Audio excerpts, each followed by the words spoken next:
Hello and welcome to Instant Nerd. In today's video, I'm going to teach you how to fix Bluetooth headset not working in Microsoft Teams.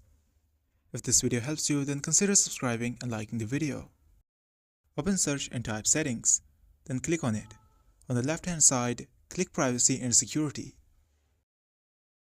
Scroll down and click on microphone. Ensure microphone access is enabled. Scroll down further to find Microsoft Teams in the app list and make sure it's toggled on. For the second step, go to search again and type sound settings. Then click on it. Scroll down and click on more sound settings. Under the playback tab, find your Bluetooth speakers, click on them and then click set default to make them the default playback device. Next, go to the recording tab. If you're using a Bluetooth microphone, select it. Click Set Default and ensure the green check mark appears.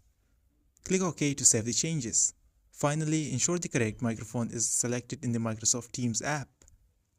Open Microsoft Teams, go to the settings or audio options and make sure your microphone is selected as the input. Once you have completed all these steps, restart your computer to apply the changes. This should resolve your microphone issues. This was for today's tutorial. If this video was helpful, then don't forget to subscribe and like this video.